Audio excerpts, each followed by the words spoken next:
Sahabat Batra, kehidupan ini, alam semesta ini mempunyai pola tidak? Banyak orang yang mengatakan bahwa kehidupan ini punya pola, alam semesta punya pola. Sehingga ketika Anda mengetahui rahasia pola alam semesta, maka Anda akan sukses berkelimpahan. Setidaknya itu yang sedang menjadi paradigma umum.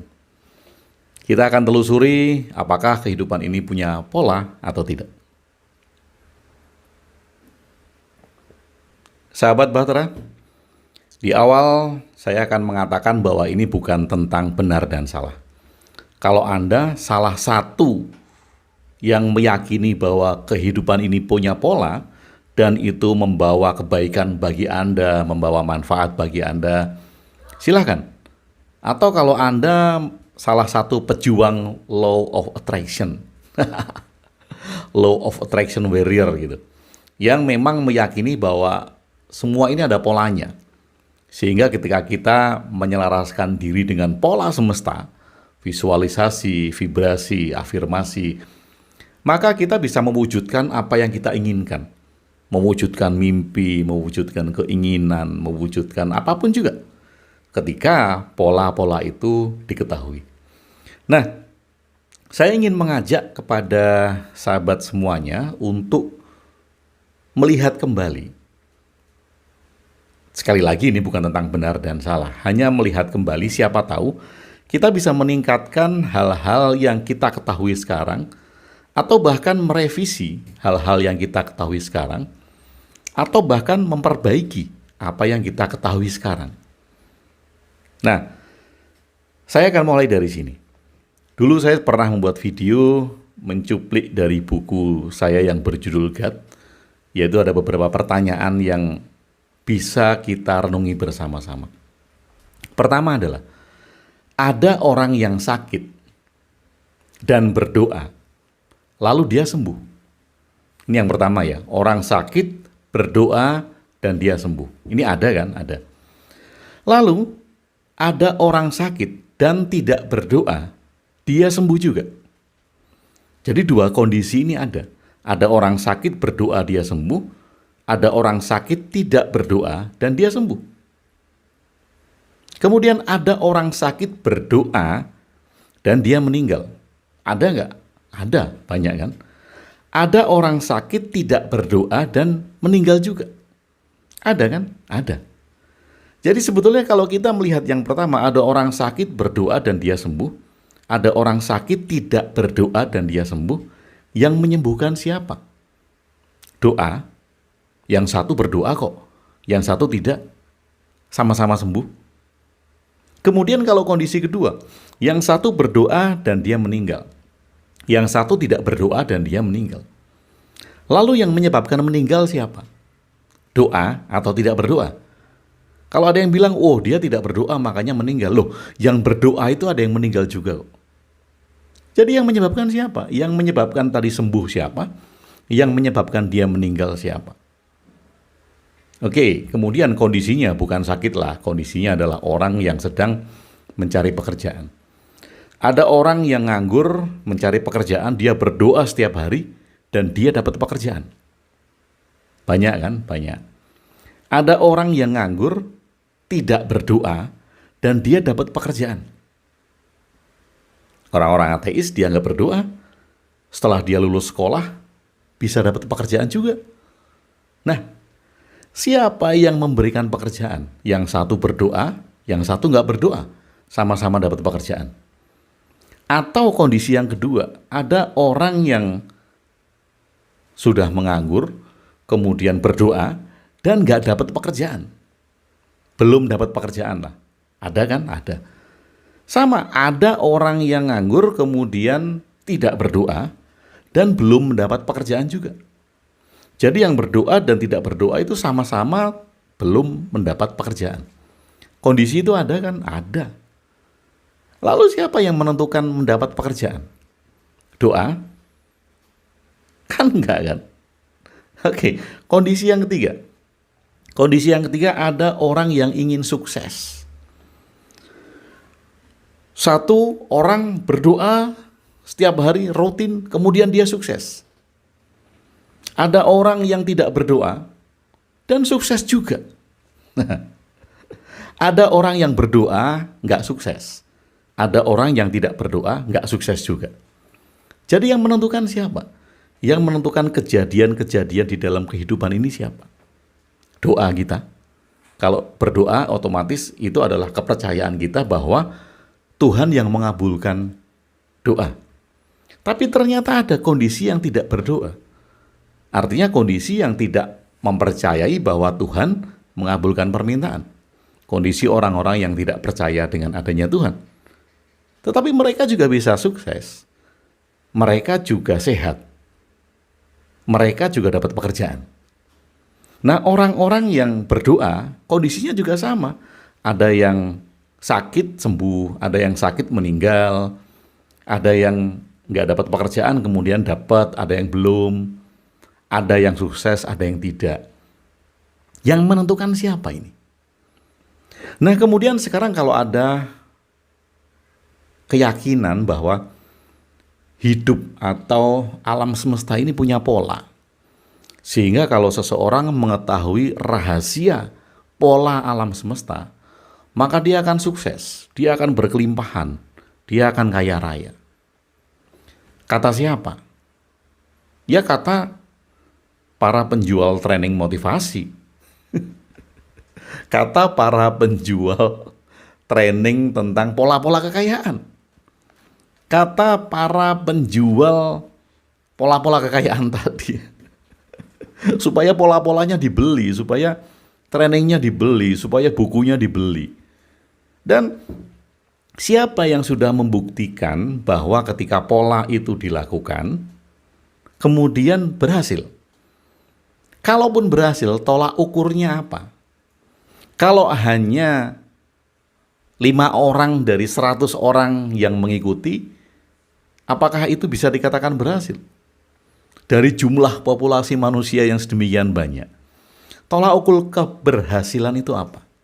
Dari sebuah pola yang diyakini bahwa itu adalah pola semesta.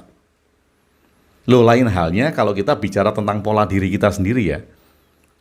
Ya, kita bisa menemukan pola makan kita sehari 3 kali ini pola makan. Pola belajar kita setiap malam dari jam 8 sampai jam 10 itu kan pola diri kita. Pola hidup kita, pola sehat, itu ada karena kita membentuk pola kita. Saya membentuk pola hidup sehat. Jadi saya minum air putih, tidak minum kopi, tidak minum teh, makan sayur, buah, tidak, atau mengurangi daging-daging merah. Itu pola yang kita jalankan. Dan kita semuanya membentuk pola karena untuk diri kita adalah manusia berpola. Setiap hari bangun pagi, berangkat kerja, pulang kerja malam, istirahat sebentar, buka internet, tidur, besok pagi lagi seperti itu. Ini kan pola kerja. Nah, diri kita memang berpola karena kita manusia berpola. Dan kita membentuk pola di dalam kehidupan agar kita mudah menjalankan kehidupan itu. Karena ini memang alamiahnya manusia. Saya tidak membicarakan alam semesta dulu ya, saya membicarakan kita, membicarakan manusianya. Kita membentuk pola agar kita mudah di dalam menjalani kehidupan. Atau di dalam bahasa perjalanan batin itu, kita membentuk karma, membentuk tindakan, karma, kemudian itu membentuk sebuah roda. Karena karmanya berulang, tindakannya berulang. Kalau ada yang belum jelas tentang arti karma, cari video saya yang berjudul Karma. Karena banyak sekali distorsi pemahaman karma yang menyedihkan, ironis gitu. Hanya mengikuti siaran TV yang berjudul Karma itu. Itu sangat, bagi saya itu sangat membodohi. Nah, karma atau tindakan itu akhirnya membentuk pola.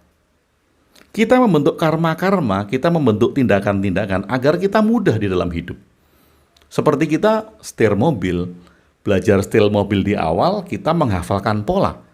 Oh, kalau mobilnya manual, kanan itu menginjak apa, kiri itu menginjak apa. Kemudian kalau memasukkan gigi itu kopling diinjak dengan kaki apa. Kita bentuk pola itu kan. Setelah setiap hari belajar kita membentuk pola dan akhirnya setelah bisa kita nggak perlu berpikir lagi karena polanya sudah ada. Pekerjaan juga demikian. Setiap hari kita melakukan pekerjaan kita membentuk pola. Sehingga ada yang mengatakan kalau 10.000 jam kita lakukan keahlian kita menjadi master di bidang kita. Karena kita punya pola dan kita tahu. Kalau saya menulis dulu, saya pada saat belajar pertama kali mengetik, waktu masih mesin ketik modern, saya ketik dengan 11 jari, itu pun melihat keyboard. Tapi setelah saya melakukan itu berulang kali, saya bisa mengetik, saya bisa menulis di keyboard tanpa saya melihat keyboardnya.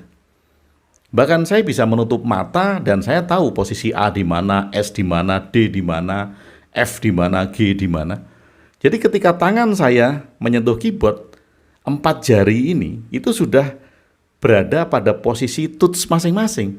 Dan ibu jari ini otomatis akan berada pada spasi. Karena ini pola. Setelah setiap hari kita melakukan itu, maka kita membentuk pola. Itu untuk diri kita sendiri.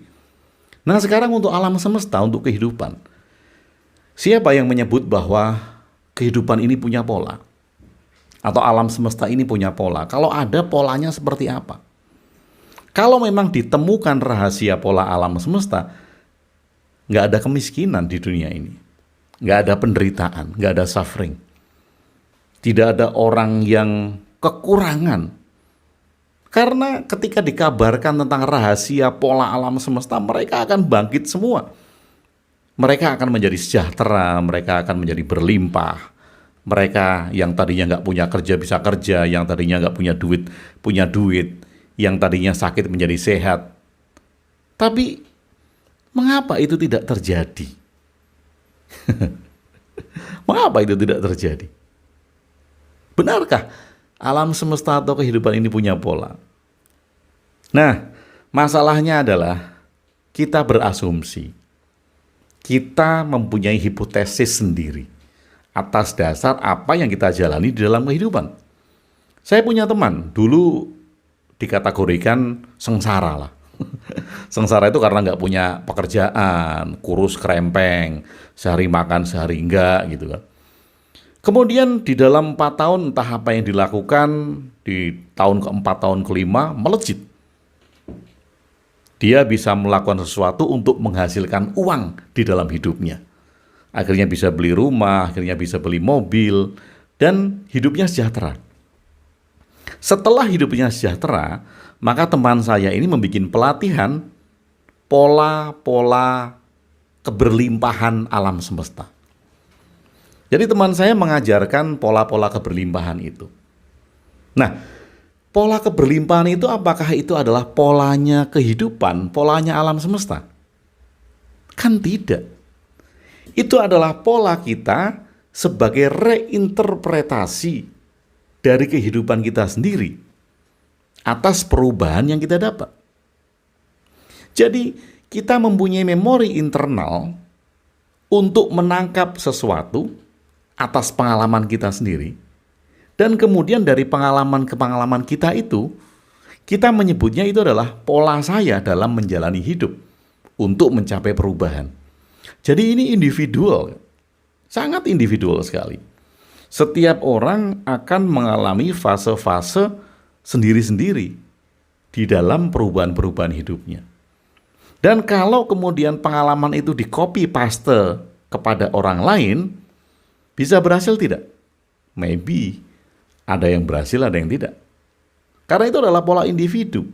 Misal demikian, saya punya teman waktu SMA, dia belajar sangat rajin. Dia harus belajar setiap hari sehingga dia pintar. Nilainya bagus. Itu adalah pola individu dia kan. Ada teman saya yang nggak belajar, dia hanya modal mendengarkan guru di kelas. Nggak pernah belajar, main terus, tetapi nilainya bagus. Dan dia pintar juga. Dan ini pola individunya sendiri kan. Nah, kalau dua orang ini mengajarkan pola untuk menjadi cerdas, pola untuk menjadi pintar, jadi pola mana yang akan berhasil? Apakah pola orang yang satu tadi yang belajar setiap hari, atau pola teman saya tadi yang nggak belajar? Ini kan pola-pola individu. Nah, ketika ada orang yang mengikuti polanya, tentu ada yang berhasil, ada yang tidak. Karena hanya masalah sesuai atau tidak. Jadi bukan tentang kebenaran dari pola itu, bukan tentang apakah pola itu valid atau tidak, bukan tentang apakah pola itu memang benar-benar sudah terkonfirmasi sebagai pola keberhasilan atau tidak. Karena ini individual. Ada orang yang peningkatan spiritualitas atau menjadi bijaksana lah. Bahasa lainnya adalah peningkatan spiritualitas. Dia mengalami peningkatan spiritualitas setelah mengalami pengalaman buruk di dalam hidupnya. Dia terpuruk. Miskin, menjadi miskin tadinya kaya, menjadi miskin, sakit, keras, nggak sembuh-sembuh, atau bahkan kemudian mau meninggal, tapi kemudian sembuh. Kemudian perlahan-lahan dia bangkit dari keterpurukan itu.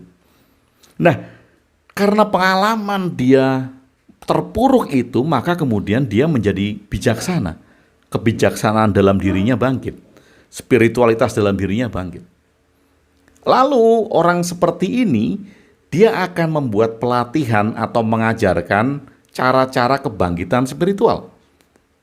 Yang diyakini adalah orang yang akan bangkit spiritualitasnya apabila dia terkena masalah di dalam hidup, dia terpuruk di dalam hidup, dia menuju titik nol di dalam hidup, kemudian dia bangkit spiritualitasnya. Ya, karena itu adalah sesuai dengan pengalaman internalnya, pribadi dirinya sendiri. Tapi ada juga orang yang kaya raya, dia hanya cukup tidak menggunakan kekayaannya, dia nyaman sepanjang hidup, tetapi kemudian dia bisa bijaksana juga. Kemudian dia mengalami peningkatan spiritual juga. Nah, orang seperti ini kalau kemudian mengajarkan cara-cara untuk bangkit spiritualitasnya, dia akan bilang dia nggak perlu keterpurukan hidup. Dia tidak perlu hidup menjadi nol. Dia tidak perlu kemiskinan. Toh dia bisa kok. Jadi apa yang kita sebut pola? Ketika orang bilang bahwa pola kehidupan, pola alam semesta, itu hanyalah penilaian kita sendiri terhadap apa yang kita asumsikan itu merubah kita. Jadi bagaimana? Bagaimana kalau ada yang mengajari Anda rahasia pola alam semesta? Mengajari Anda tentang rahasia pola kehidupan. Kita bisa nebak nggak kita besok mau mengalami apa? Apakah Anda yakin? Kalau Anda berpikir setiap hari tentang sejumlah uang, 100 juta, 100 juta, 100 juta itu, di hari ke depan Anda akan mendapatkan uang Anda itu? Yakin? Orang bilang, ada yang bilang kepada saya bisa kok Pak Agung. Kalau kamu bisa, kenapa yang lain nggak bisa? Kalau memang itu pola ya, kalau memang itu pola. Kalau kita memikirkan sesuatu dengan sangat setiap hari, dan itu bisa terwujud, seharusnya setiap orang bisa melakukan itu dengan pola yang sama. Tetapi jawabannya apa? Oh, ada kaidah-kaidah yang tidak dipenuhi. Mungkin dia tidak yakin, mungkin getarannya tidak terlalu kuat. Mungkin pada saat dia berpikir tentang perwujudan uang itu, kemudian ada waktu-waktu untuk menggagalkannya karena dia ragu. Ini kan alasan-alasan ketika satu pola dilakukan oleh banyak orang, seharusnya banyak orang itu bisa menemukan hasil yang sama. Tetapi kalau tidak, maka kita hanya beralasan saja. Sama ketika Anda pergi ke dukun, kemudian Anda minta ilmu pelet, Anda mau deketin wanita. Dukun itu kasih mantra. Kemudian Anda baca mantranya, ternyata setelah Anda tembak cewek itu nolak. Anda balik lagi ke dukun, Anda sudah bayar mahal ke dukun itu. Mbak dukun, kemarin mantranya sudah saya mantra, tetapi ternyata nggak berhasil, cewek itu menolak saya. Dukun itu akan menjawab, oh iya, karena ada yang kurang. Pada saat kamu merapal mantra, ada lintasan pikiran negatif di dalam pikiranmu. Jadi itu yang menggagalkanmu. Yang namanya dukun, dia pasti punya 1000 alasan agar uangnya tidak dikembalikan. Sama, semua hal sama. Kamu sudah melakukan vibrasi, afirmasi, visualisasi. Nggak berhasil, kamu datang ke guru loamu akan bilang, oh kamu kurang yakin. Atau di hari keempat terlintas pikiran negatif, sehingga itu tidak berhasil. Atau banyak alasan untuk mengcover ketidakberhasilan itu. Sahabat Bahtera, bagaimana kita bisa bertanggung jawab penuh terhadap diri kita apabila kita masih mengandalkan keyakinan terhadap pola-pola yang kita yakini ada? Kalau memang yang hadir dalam hidup kita itu kesuksesan yang tiba-tiba, kita terima dengan penuh syukur. Apabila yang hadir itu adalah kegagalan, kesedihan, kekecewaan, kemarahan, kita terima juga dengan penuh syukur. Dan kalau kita jalankan kehidupan kita sebaik-baiknya hari ini, besok akan terjadi apa? Kita nggak tahu. Kita nggak tahu. Yang kita tahu adalah kita maksimal melakukan kebaikan di hari ini. Apakah orang yang berbuat baik, ini pola juga kan, pola yang diyakini. Berbuat baiklah agar kamu mendapat kebaikan. Pernah dengar enggak orang yang berbuat baik tapi ditipu? Pernah dengar enggak orang yang berbuat baik tetapi mengalami kecelakaan? Mengalami hal-hal yang merugikan dia. Padahal dia berbuat baik loh. Kenapa masih ditipu juga? Mengapa masih mengalami hal-hal yang enggak baik juga? Katanya orang yang berbuat kebaikan akan mendapat kebaikan. Tahu ternyata ada bagian-bagian kenapa orang berbuat baik kemudian dia mengalami ketidakbaikan. Kalau datang ke guru loa sekali lagi, dia akan menjawab, oh ada pikiran-pikiran kamu sedikit saja yang menyelakai orang lain dan itu hadir dalam hidupmu. Alasan sekali lagi. Tetapi kalau kita berbuat baik saat ini dan besok kita mendapat ketidakbaikan, terima dengan rasa syukur. Kita bukan berbuat baik karena ingin mendapat kebaikan. Kita berbuat baik karena kita berbuat baik, titik. Kita menolong orang lain bukan karena kita ingin ditolong orang lain. Kita menolong orang lain karena kita memang ingin menolong orang lain, titik. Ketika kamu mau nyumbang sesuatu, kamu mau berdonasi sesuatu, apakah kamu mau mengharapkan sesuatu yang akan datang nanti? Oh, kalau saya menolong, suatu saat saya akan ditolong. Oh, kalau saya berdonasi, suatu saat saya juga akan mendapatkan uang. Bagaimana kalau tidak? Kecewanya kayak apa? Jadi ketika kita berbuat baik saat ini, ya berbuat baik saja, titik. Toh, tidak ada ruginya. Karena kita sudah membantu orang lain, kita sudah menolong orang lain, dan memang kita sudah berbuat baik kepada semua orang. Sahabat Bahtera, ini menjadi refleksi terakhir yang mungkin akan saya buatkan video selanjutnya. Apakah peristiwa-peristiwa yang hadir saat ini itu merupakan proyeksi pikiran kita di masa lalu? Siapa yang mengatakan itu?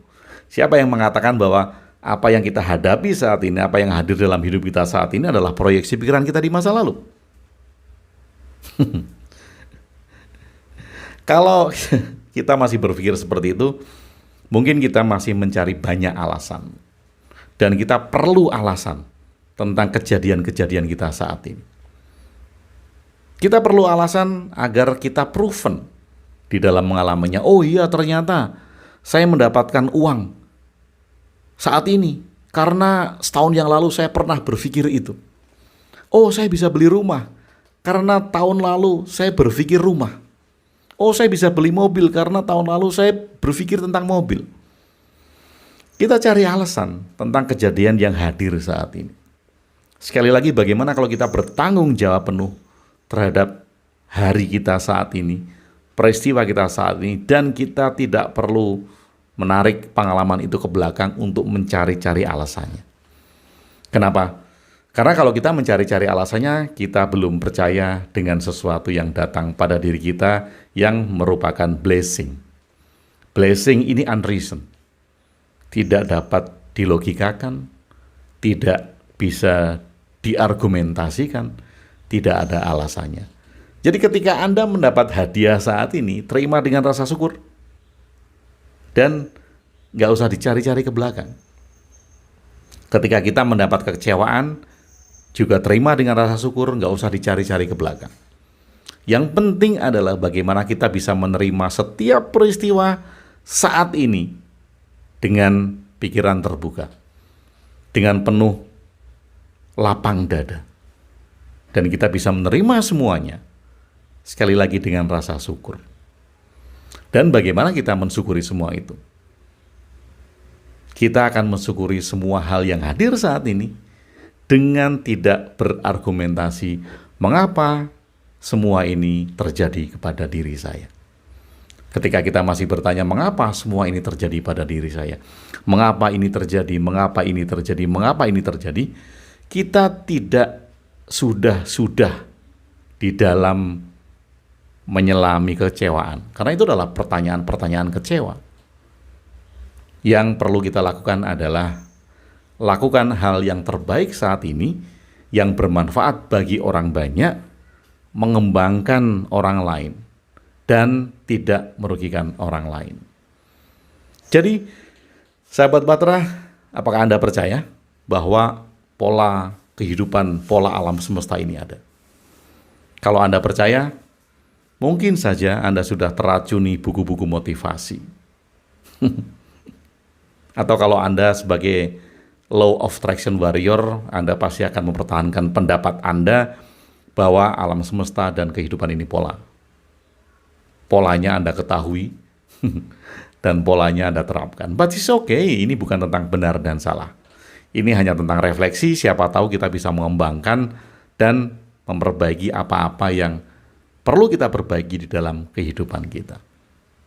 Terima kasih sudah bersama saya Kung Webi di Ruang Diri. Stay authentic and original.